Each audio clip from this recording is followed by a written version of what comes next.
우리 앞뒤자로 인사하겠습니다. 해피 크리스마스.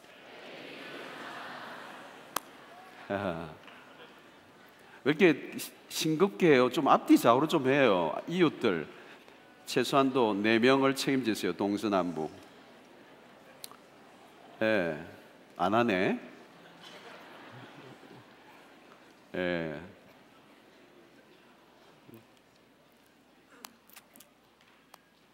자, 말씀을 봐야죠. 누가복음 1장 26절부터 38절까지입니다. 38절까지. 1장 26절부터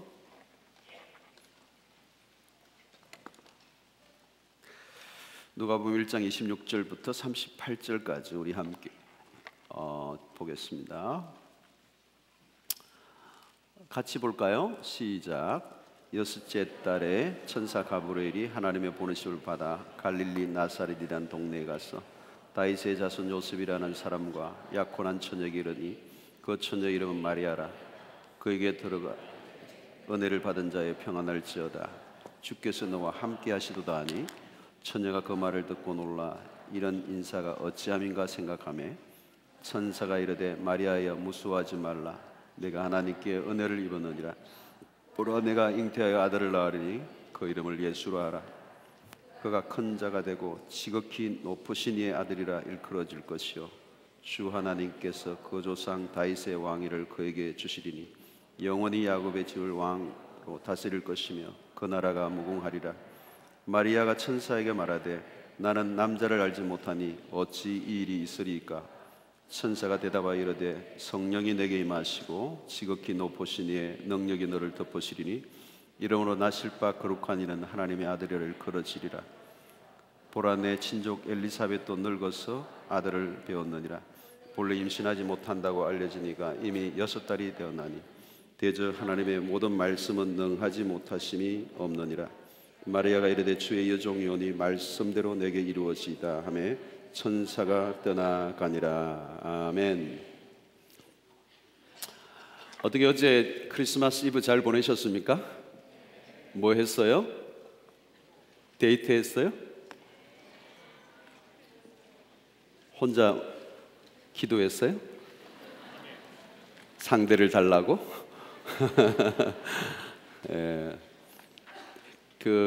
요즘은 뭐 캐롤송도 잘 안 울려 퍼진다고 그래요. 그래서 뭐 옛날에는 길거리에서 캐롤이 많이 울려 퍼졌는데 요즘은 캐롤을 듣기가 힘들고 이 아이폰이나 이런 이 스마트폰으로 모든 개인 음악을 듣다 보니까 이제 근데 뭐 캐롤송을 꼭 찾아서 듣고 이러지는 않는 것 같아요. 캐롤송도 안 울리고 또 새벽송도 많이 없고 제가 옛날에 보면 새벽송 도는 게 참 기억에 남았어요. 막 돌고 추운데 과자 막 밤새 먹으면서 정작 20일 예배 때는 다 졸고 문화가 많이 바뀐 것 같아요. 자, 오늘은 이제 성탄절이기 때문에 성탄에 대한 말씀을 우리 좀 함께 나누었으면 좋겠습니다. 사실 예수 그리스도가 이 땅에 오신 사건은 인류의 최대 사건이죠. 예수 그리스도의 탄생으로부터 역사가 이렇게 나누어지잖아요. 예수 그리스도가 이 땅에 오심으로 역사가 두동강 나버렸죠. 그래서 BC와 AD로 나누어지는 게 예수 그리스도의 탄생을 기점으로, 물론 이제 이 연대는 약간 학자들의 논란이 있긴 합니다만은 어찌됐든 우리 오늘 2011년이라는 이 날짜는 예수 그리스도 탄생 이후, AD라고 하는 것은 라틴어를 쓰죠, 여러분. 라틴어 아노 도미니라고 하는 예수 그리스도 이후라는 그런 의미가 있고, 이제 BC는 그냥 영어로 쓴 거죠, Before Christ. 그래서 이 BC와 AD의 기점은 역사의 한가운데 그것을 깨뜨려 버린 분이 예수 그리스도가 이 땅에 오신 사건입니다. 그래서 예수를 믿든 안 믿든 모두가 이 연대를 사용한다는 것은 예수 그리스도를 인정한다고 그렇게 볼 수가 있습니다.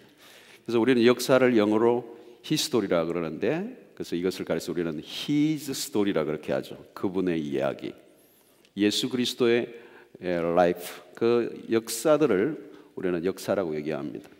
우리 개인의 삶도 마찬가지입니다. 예수 그리스도가 우리의 삶에 찾아오시면 그때부터 내 인생에 BC와 AD가 나누어지는 것입니다.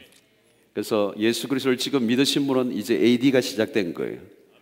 그러나 아직도 예수 그리스도를 믿지 않으신 분들은 Before Christ, 아직도 예수 그리스도를 알지 못하면 내 인생이 카운트다운이 안 된 것입니다. 오늘 여러분들이 모두가 여러분들의 인생 가운데 내가 20살 때 예수 그리스도를 믿었다, 그때부터 내 인생의 역사가 시작돼, 그분의 이야기, His 스토리가 시작이 되는 것입니다.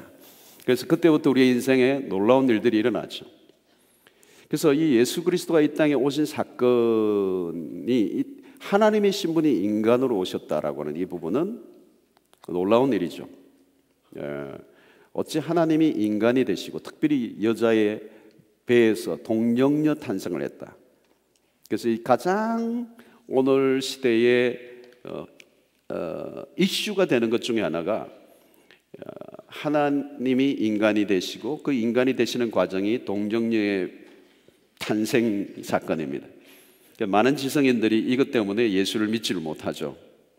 어찌 처녀가 아이를 낳을 수 있느냐, 이 부분에 대해서 걸려서 신앙을 갖지 못하는 사람이 있습니다. 그러나 여러분, 창세기 1장 1절이 사실 더 문제예요. 태초에 하나님이 천지를 창조하시니라. 하나님이 창조자이심을 믿고 그분이 온 세상을 창조하신 것을 믿어지면 그 다음에는 모든 걸 다 건너뛸 수가 있습니다. 홍해가 가르는 거, 동정녀 탄생, 아무 문제가 안 돼요. 왜? 하나님이시기 때문에. 아무것도 없는 무에서 유를 창조하신 하나님이 여인의 배를 빌어 아이를 낳게 하는 게 뭐가 어렵겠습니까? 홍해를 가르게 하는 게 뭐가 어렵겠습니까? 문제가 없는 거예요, 여러분. 그죠? 그러면 창세기 1장 1절을 믿을 건가 말 건가를 결정하셔야 되는 거예요. 오늘 이 밤에 아직도 예수 그리스도를 믿거나 또 성경이 아직도 이해가 안 되시는 분은 창세기 1장 1절을 선택할 건가 아니면 다윈의 진화론을 믿을 건가, 그 길을 결정해야 되는 거예요. 줄을 서세요. 1장 1절에 설는가 다윈의 진화론에 설 거냐, 거기에 따라서 내 인생이 결정되는 것입니다. 그래서 우리는 여러분, 다윈의 진화론이 허구라고 하는 것은 이미 역사 속에 드러났습니다. 뭐 과학적으로도 이미 허구라고 하는 사실이 너무도 증명이 됐어요. 종과 종 사이의 변화가 일어나지 않습니다. 그죠?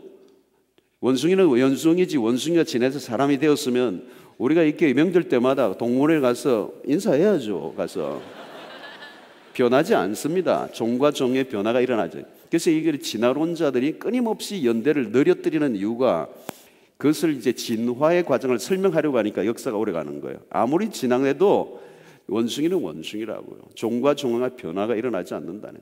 여러분, 이 세상이 어떻게 그저 만들어졌겠습니까? 그죠? 여러분, 이런 시계 하나도 그냥 만들어진 게 아니라고요. 그죠? 이게 어떻게 그냥 만들어질 수가 있겠습니까? 이 시계 하나도 만든 사람이 있잖아요.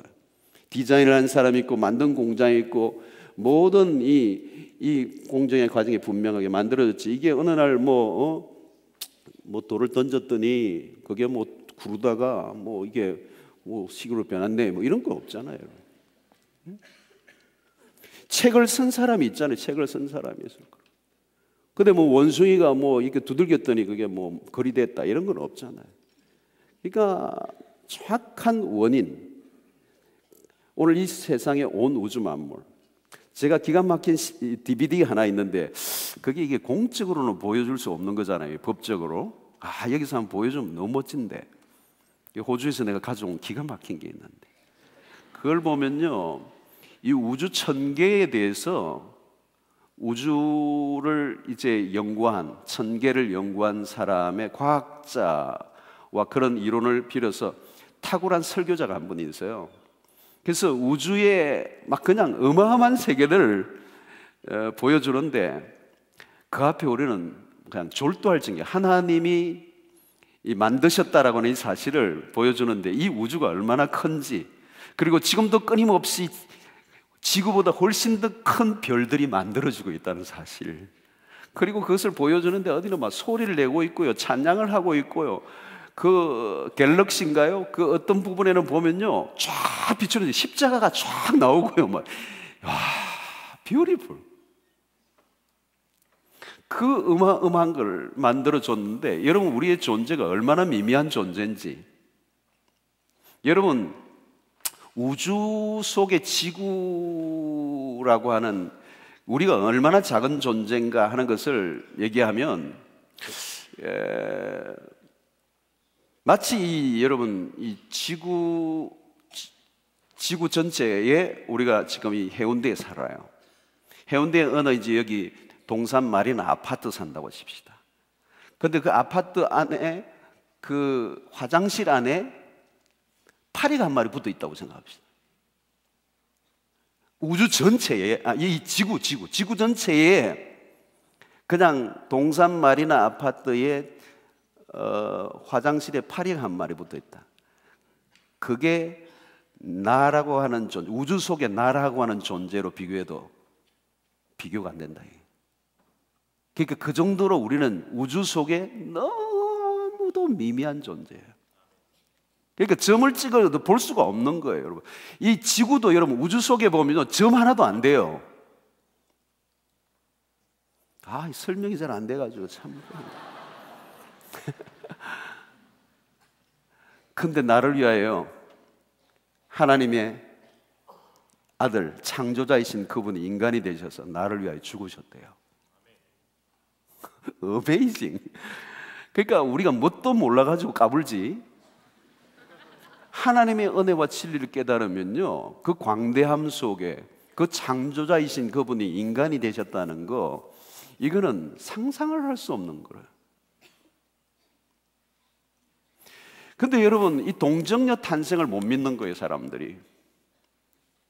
여러분, 이 가장 사단이 공격하는 게 뭐냐면 진리의 문제입니다. 그게 뭐 사단, 이 마귀 이 얘기는 무슨 밤중에 갈 때 이런 게 아니고, 영적 전쟁이라는 건 진리의 문제예요. 창세기부터 에덴 동산에서 마귀가 나타나서 했던 활동은 뭐냐면 진리를 왜곡시키는 거예요. 하나님의 사실적 진리를 이상하게 꼬아버리고 변질시켜버려서 그냥 하나님의 진리를 진리로 믿지 못하도록 헷갈리게 만들어버립니다. 그럼 오늘 또 사단의 하는 일은 뭐냐면 계속적으로 뭘 합니까? 이 동정녀 사건이나 이런 것들에 대해서 하나님의 진리로 그대로 믿지 못하도록 예수는 없다, 예수는 신화다, 이런 것들을 전부 다 뭘로 만들어? 신화로 만들어버립니다. 사실적 진리로 역사 속에 오신 하나님의 아들 예수 그리스도를 부정하려고 그러는 거예요. 예. 그래서 여러분, 이 신학자들 가운데도 이제 이단적인 그런 신학자들이 많아요.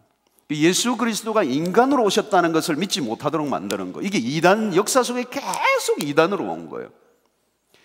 그래서 여러분, 특별히 노스틱, 영지주의자라 해서 1세기부터 지금 오늘 시대까지 끊임없이 이단의 거대한 종파 가운데 하나가 뭐냐면 영지주의라는 게 있죠. 노스틱주의라는 거. 이런 건 예수 그리스도의 육체로 오심을 부인하는 거예요. 그래서 여러분, 요한 1서 같은 걸 읽어보면 예수의 육체로 오신 것을 부정하는 그 이단들에 대해서 굉장히 그것을 디펜스하기 위해서 요한 1서를 사도 요한이 찍어요. 육체로 오신 예수 그리스도를 부정하면 무슨 일이 생깁니까? 예수 그리스도의 십자가 사건도 부정하는 거예요. 그죠? 육체로 오신 예수 그리스도. 그런데 그분이 하나님이시다라고 하는 이 부분은 진리 가운데서 굉장히 중요한 부분이에요. 이것을 사단은 못 믿도록 하는 거예요. 그러나 여러분, 오늘 밤에 동정녀 사건을 믿지 못하는 분들이 있다면 여러분, 창세기 1장 1절을 다시 한번 들여다보시기 바랍니다. 하나님이 창조자이시면 능히 그 일을 이루고도 남습니다. 예수 그리스도는 하나님이시요 인간이시고 육체를 입고 오시되 동정녀 마리아를 통하여 이 땅에 오셨다는 것입니다. 그래서 예수 그리스도는 역사적 인물이고 역사적으로 이 땅 가운데 오셨고 그런 몸을 입으시고 인카네이션 하신, 성육신 하신 하나님의 아들이시다라고 하는 이 부분에 대해서 우리가 믿음을 가져야 되는데, 오늘 이 본문은 마리아와 천사 가브리엘의 대화입니다. 그래서 오늘 이 본문의 전체적인 부분은 마리아와 천사 가브리엘이 예수 그리스도의 탄생의 소식을 마리아에게 알려주는 이제 이야기가 나오죠. 그래서 가브리엘이 마리아에게 전해준 소식은 예수의 탄생 소식인데, 여러분, 이건 사실 충격적인 얘기인 겁니다. 가날픈 10대의 소녀인 마리아에게는 아직도 남자를 알지 못하는 이 소녀에게 있어서는 충격적인 얘기죠. 여러분, 이거 그 시대의 상황, 오늘의 시대는 좀 아닙니다만 그 시대 상황 속에서 아직도 결혼을 하지 않은 소녀가 임신을 했다. 그럼 돌에 맞아 죽는 거예요. 돌에 맞아 죽는 그런 문화적 시대입니다. 그것은 마리아에게뿐만 아니라 마리아의 가문, 가정 전체를 망신시키는 어려운 일입니다.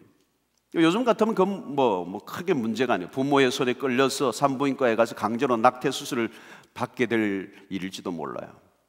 위험한 일이죠. 자, 천사 가브리엘이 마리아에게 전한 메시지는 오늘 28절에 보니까 은혜를 받은 자여 평안할지어다. 주께서 너와 함께 하시도다. 30절에 다시 반복합니다. 마리아여 무서워 말라. 내가 하나님께 은혜를 얻었느니라.